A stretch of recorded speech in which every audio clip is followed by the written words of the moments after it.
আজকে অনেক দিন পর ভাবলাম তোমাদের সাথে একটা ডেইলি ব্লগ শেয়ার করি। তো আমি সকাল সকালে ঘুম থেকে উঠে এখানে চা খাচ্ছিলাম আর বাহিরে একটু দেখছিলাম। তো আজকে ফার্স্টেই ভেবেছিলাম যে আজকে একটু বারান্দায় গাছগুলোকে সময় দিব। আমার মরিচ গাছটা দেখো কি অবস্থা, একদমই শুকিয়ে গিয়েছে। কয়েকদিন রেখেছিলাম, ভেবেছিলাম হয়তো ঠিক হবে, বাট এটা আর মনে হয় না ঠিক হবে, তাই এটাকে উঠিয়ে ফেললাম।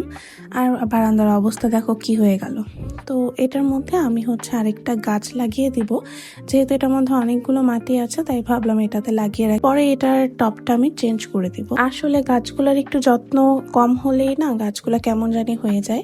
তো আমি এখানে গাছ লাগাচ্ছিলাম, আর ওই দেখো পিছনে আরহাম, ও এসে আমার সাথে গল্প করছিল। ও আমার ভাসুরের ছেলে। তারপর এই যে আমার গাছ লাগানো কমপ্লিট, আর সাথে আমার স্নেক প্লান্টেরও একটা দেখো বেবি হয়েছে। সেই বেবিটাকেও আমি আজকে আলাদা করে দিব, কারণ ওটা বড় হতে পারছে না, প্লাস ওইটার আমার পাতাটাও নষ্ট হয়ে যাচ্ছে, তাই এটাকেও আলাদা করে দিই।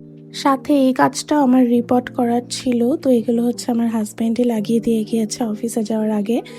আর এবার আমি ধনিয়াও লাগিয়েছি, দেখি ধনিয়া পাতা হয় কি না। এরপর বারান্দার গাছগুলো সব ঠিক করে আমি চলে গিয়েছিলাম বাথরুমে। আমার কিছু গাছ আছে, সেগুলোকেও একটু যত্ন নিতে। এগুলো অনেকদিন হয়ে গিয়েছে, আমি আর পানিও চেঞ্জ করতে পারিনি, সাথে গাছগুলো একটু ওয়াশ করা হয়নি। আসলে এই গাছগুলো ওয়াশ করলে না অনেক সুন্দর লাগে। আর সাথে বারান্দায় আমার একটা মানি প্লান্টস আছে, এটাও বড় হয়ে গিয়েছে মাশাআল্লাহ। তো আজকে এই পর্যন্তই, নেক্সট আবার দেখা হবে ইনশাল্লাহ। ততক্ষণ তোমরা ভালো থাকো, আল্লাহ হাফেজ।